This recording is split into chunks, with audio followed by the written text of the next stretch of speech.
Welcome to Queer News Tonight, and this is the world's first and only LGBTQ daily television news. We're broadcasting live and available on demand on your favorite streaming channels. We are proud to announce that YouTube has recognized Queer News Tonight, certified by analytics company vidIQ, as the world's most popular LGBTQ streaming news show, with nearly 11 million views on the only daily live queer news show in the world. We are proud that we have had more than 1,000 new subscribers in November, and that Queer News Tonight has more YouTube subscribers than any other LGBTQ brand in Florida. Over 500,000 of you have watched this show in the last 60 days, and we thank you for watching and supporting our voice in our community. It is Monday, December 2nd, 2024. We are live and literally out of the closet and into the headlines. So many of your stories, your important stories, we're going to tell on Queer News Tonight.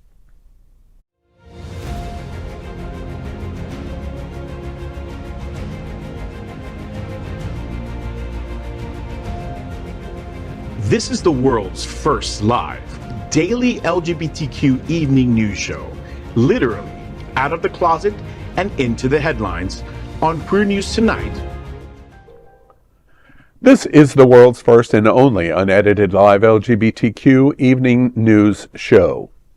Hotspots Magazine Happening Out Television Network is a nonprofit 501c3 media company in the same model of PBS and NPR, but designed for the LGBTQ community. Our mission is to support the 11 pillars of our LGBTQ plus community. We want to inform and educate the key issues of lesbian, trans, Latino, Black, healthcare, seniors, students, faith, social, justice, business, and queer culture. Help us support our community. We are part of one of the largest LGBTQ nonprofit media companies in America, Hotspots Magazine and Happening Out Television Network. In 2025, our magazine is celebrating 40 years of the LGBTQ experience. Our television news, talk, and entertainment shows support our mission to educate the LGBTQ and broader community. I'm lead anchor this evening, Al Ferguson. Let's meet tonight's anchors at Queer News Tonight. First, let's welcome Yvonne Rohrbacher. Yvonne is a 35-year activist in South Florida and the founding vice president of Pride Center of Equality Park. Yvonne, you are facilitating Zen Pike, Looking Back, Looking Forward, a workshop on December 16th. It's going to be online. Tell me about what's happening.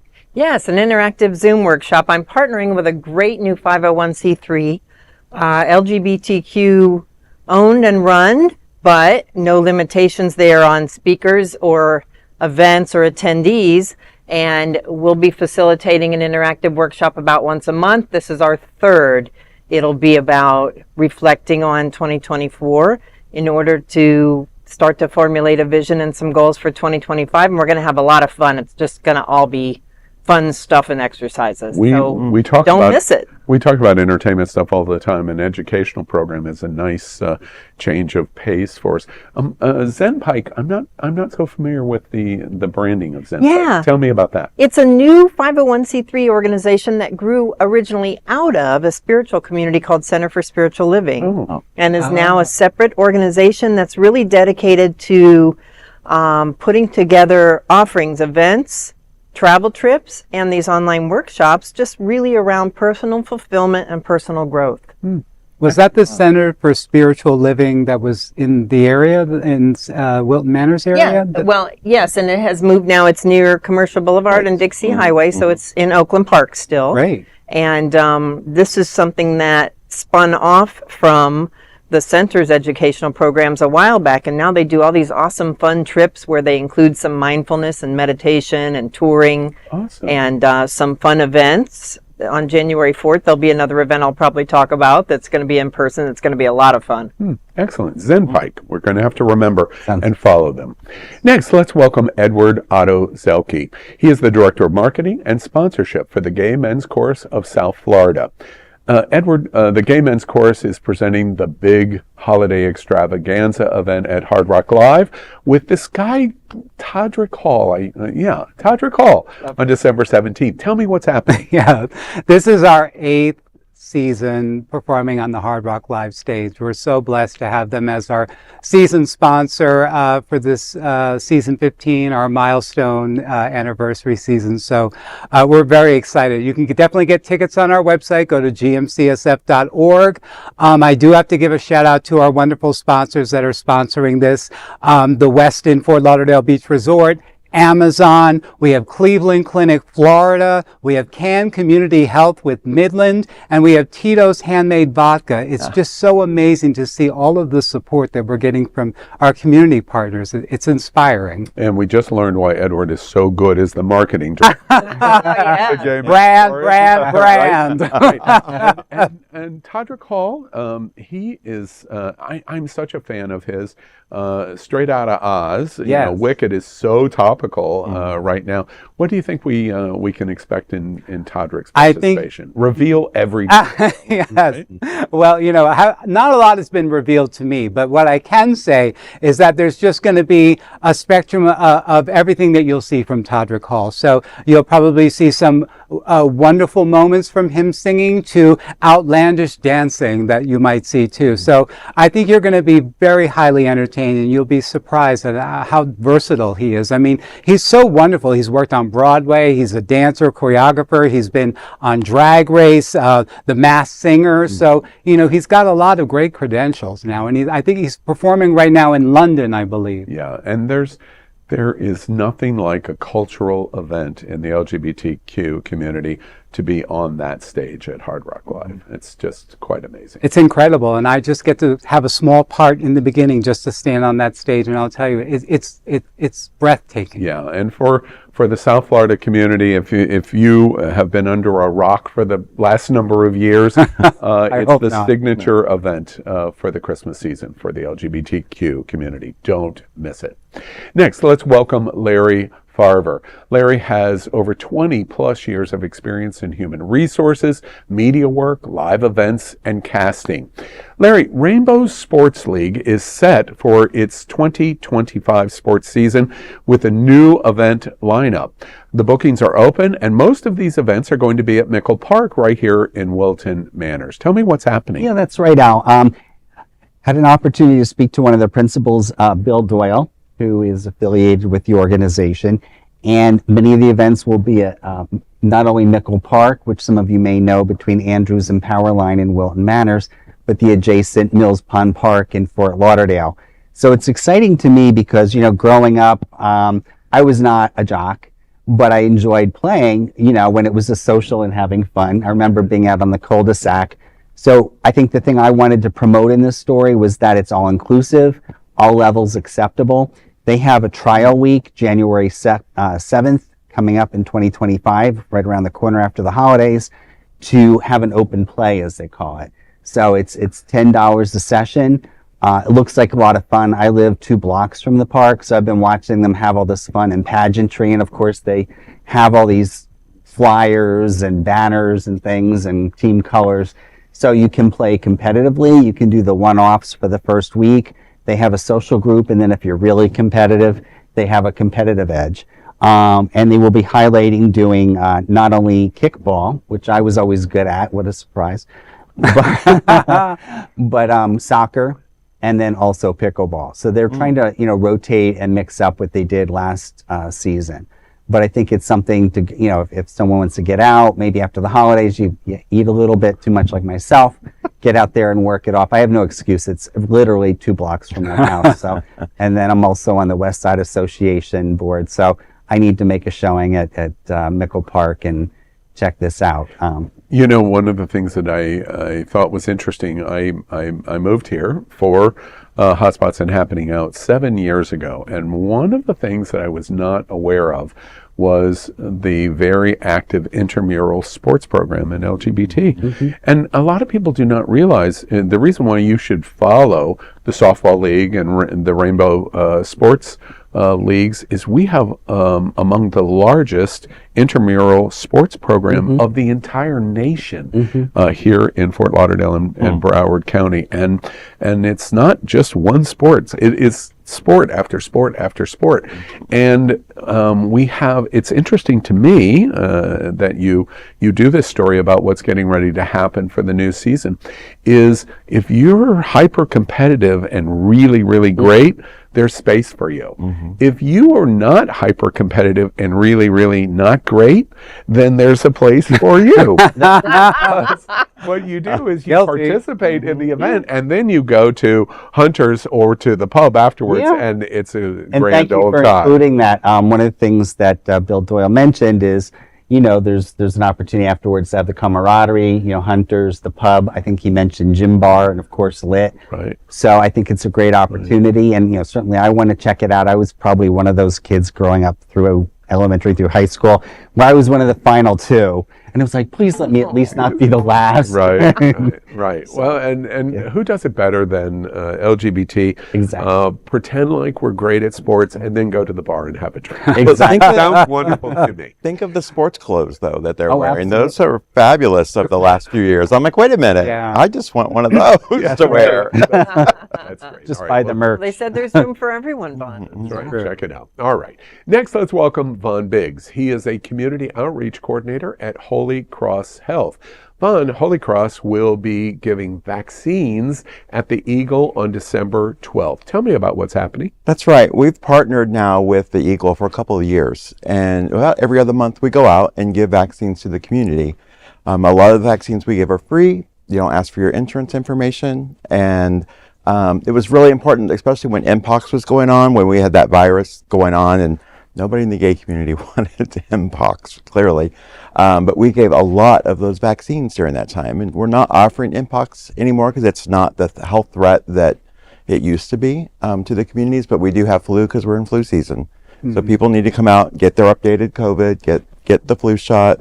We've got meningitis, hepatitis, and we give out HIV self-test kits too for people to take home and do self-testing for HIV. Excellent. Vaughn, one of the really interesting things to me about this story is that the Eagle would invite a healthcare provider into the club. And that, in lots of places around the country, that may not be kind of a natural thing. Right.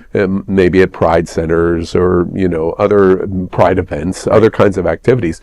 But this is really in the heart of the culture of Wilton Manor. Right. And, how did that happen where the Eagle and Holy Cross Hospital and Holy Cross Health came together to say, hey, let's do this? How did that happen? Well, I started with Holy Cross a couple of years ago, and when I started, I was working with another department within the hospital that handles vaccines.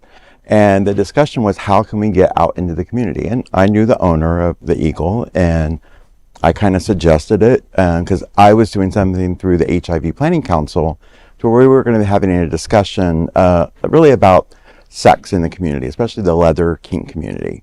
And we invited Holy Cross then to participate as someone to come in and give vaccines while we had a discussion and had presentations and a panel. And it just kept going from there. Chuck was very happy and wanted, Chuck King wanted us to be there. And so we are. Yeah. Well, good for the Eagle to do it and good for Holy Cross. It's a great event. Make sure you show up. Well, we are the reporters for Queer News Tonight, and this evening we discuss the queer headlines. The LGBTQ community in South Florida and across America is diverse. Our community across the world is vast, and here are the bullet points of the queer news for December 2nd. Here's a big story today. Will LGBTQ media and advocates chase Trump and GOP crazy down every rabbit hole for the next 4 years? The attacks on Trump and the radical GOP are fully underway. But critics ask if LGBTQ media and advocates are going to chase every story down endlessly through the rabbit holes over the next 4 years. What do you think? Well, it's a disturbing situation to me because every time MSC reports something, it seems to just send us into the stratosphere of here's the crazy that we are experiencing from Trump and the GOP. And I'm already really, really tired of it. I agree. I've been limiting my news, watching because, I need to focus more on positive things, and things that I can control right now. So, I limit, to the weekends just to get a recap. I would have to agree that my hope is, and what I would certainly encourage in anything I'm involved in, is that we're planning proactively to just be stronger and more active than ever, rather than spending any time on, what's the latest crappy thing. I feel like at times it's, hey, look over here or look over there type of a feel when they're doing things, and when the media attacks in some ways, it kind of makes us lose focus and we stop focusing on the positive things. And, I have to say, one of the things I do, especially coming into this position more, is listening to what the other side is saying. It's not that I sit there and make my whole experience, my whole day about that. But, I listen, I don't want to plug them right now, but there's certain AM stations in this market that I listen to because I think it's important to understand and be proactive and understand where they're coming from, what might be happening next.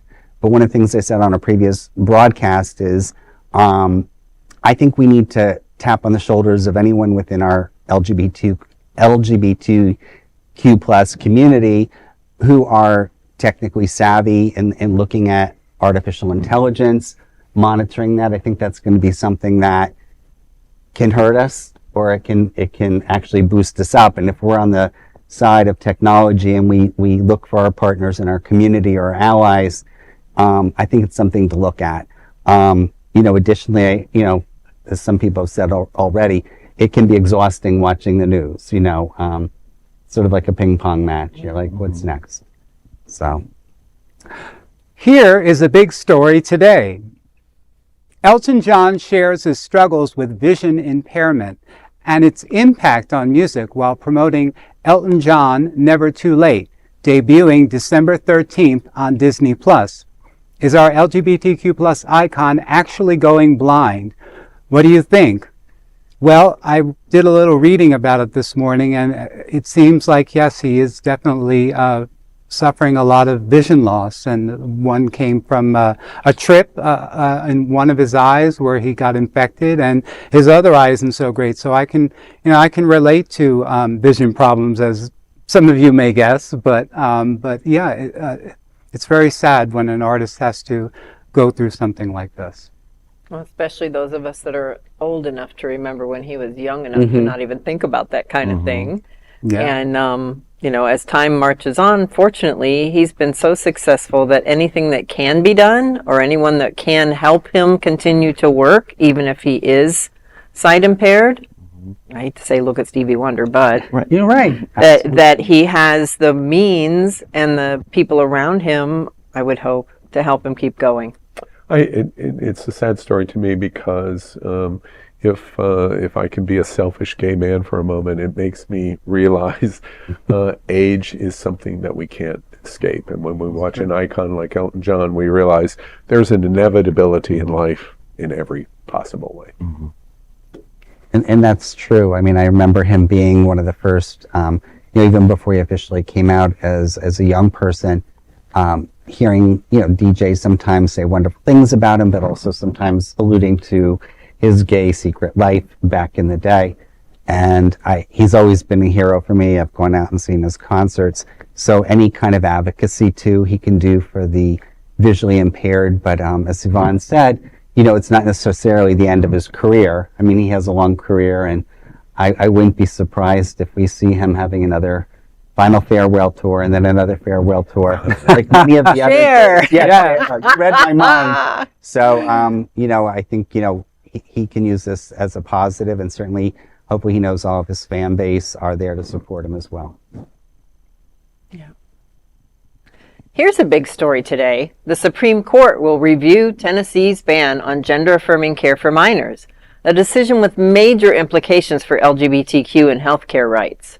Will the December 4th case, U.S. versus Skermetti, forever change how America takes on the issue of trans? What do you think? I am not surprised to find, as I was reading on this, that the Senate and the anybody associated with the legislature in Tennessee has not one scientific fact or citation or scholarly article or doctor behind them at all. Right.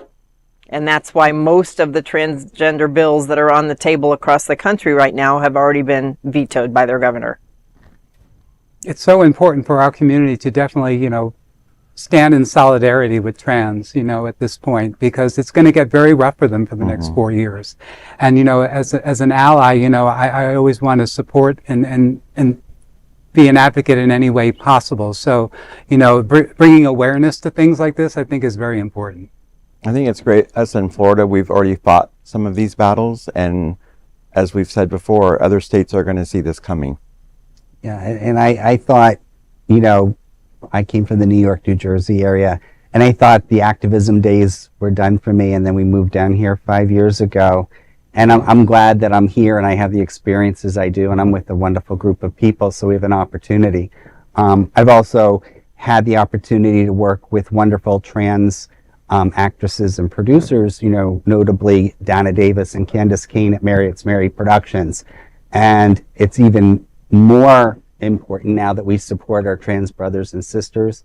I know some folks up when I worked, on the sidelines out of healthcare in my dream profession, working in film and video. There are people up there who are scared too. And I think we need to be supportive. One of the things I saw, and I wish I had it here, looking at the Native American people, this is nothing new. We're evolving as a world and a society. But you look at, the Native American peoples going back centuries before we even had colonized this country and other countries where, there were two-spirit people. There were people who didn't have one gender affirmation, and there was a lot more fluidity. And a lot of those people who were gender fluid were highly revered in the society. And it would be wonderful to think, if we would flash forward a few hundred years from now, that's where we would be again with our colonized society. I think we're in a situation where this is going to be an over-the-top victory, or it's going to be a devastating defeat. And I'm currently in the latter column, but we will see. Here is a big story today. A Reddit thread explores why some queer men share revealing photos online with a visible face. They discuss the thrill of it, privacy risks, and evolving societal norms. Some are blaming Grindr and gruff app culture for a change on how gay men think about revealing photos. What do you think? Well, I have to look at it. I've personally known people who have said that they have been blackmailed. People actually came out and said, I want cash, otherwise I'm going to out you to your profession, your family, your friends. There are other people, of course, who, if they're doing it, they don't care. I think from my generation being the end of the baby boomers, I've always been a more private person. But it's interesting to think, it's something where we're evolving. As a community, you see people in the straight community do it with their dating sites. So I think it's just an evolution. I think we have to be careful, though, and mindful that we want to keep the right wing in their place and just remind them. You look at Getz and that whole debacle, and, what can I say? I mean, there's so much hypocrisy out there. We want to, don't hit me, but we want to support anyone leaving our country. And we don't want to stir the person so they go back crazy. Tom, what do you think? I think for me, I'm someone that uses the app, so I have no problem with it, but I'm vocal that I do use them. So it's not a threat to me. Well, I'm outing myself because I do use it, and I definitely have my profile on there. And, I'm at a place where I'm pretty comfortable and sharing what I share. And, it's been an evolution for me because I struggled with it too. And, I've had issues with body dysmorphia and will people like me, and it's kind of getting to a point where, I just don't care what people think anymore. So maybe it's wisdom does come with age. Yeah, and that's great. My only concern would be, are there people that aren't aware of the privacy dangers that they're exposing themselves to? If you are aware and you go for it and don't have anything to worry about, great. but I would just hope that they've educated themselves first about the possibilities. We we're gonna explore this in overtime. Yvonne, let's move on. Here is a big story today. The AIDS Memorial Quilt honored 105,000 lives, displayed on the White House South Lawn, with Biden leading tributes on World AIDS Day. It is likely the last Biden tribute of the LGBTQ community during his presidency. What do you think? Well, I don't think it'll be the last we'll hear from him, but probably, fortunately, yes, this is the last time we're going to hear from him before the presidency ends. I think that, we may not see an act like this in the next 4 years within the next presidency. So, I appreciate that within his last, weeks of, office, that he's recognizing us in this way. Mm-hmm. So, bravo. Yes, sad but true. We may have to be grateful that we had that recognition, because we may not see World AIDS Day from the White House next year. I support what everyone's saying. It's we can be hopeful. Yeah, and as he goes out and ending his term and transition on January 20th, we can be incredibly grateful to President Biden for his support of our LGBTQ community. Well, those are today's headlines from Queer News Tonight. Stay tuned for Queer News Tonight Overtime as we take a detailed look and have extensive conversation on each of today's most important queer stories. If our community is important to you, share this news with your friends and family. Join the conversation on your favorite streaming platform. Queer News Tonight is the only live LGBTQ digital television show in the world that is out of the closet and into the headlines. We need your support. If our community is to grow and then thrive, we must tell our stories and bring them to the attention of the broader world. This is the only place in the world that tells these types of LGBTQ stories in motion and sound. That is the passion of Hotspots Magazine, Happening Out Television Network, and Queer News Tonight. I'm your anchor, Al Ferguson, and on behalf of these LGBTQ plus reporters, the anchors of Queer News Tonight, including Yvonne Rohrbacher, Edward Otto Zielke, Larry Farver, and Von Biggs, we will see you daily at 8 p.m. And then all of our stories in Queer News Tonight's Overtime. To our LGBT world, we wish you love, generosity, bravery, while being transformative and queer. Good night. Good night. Good night.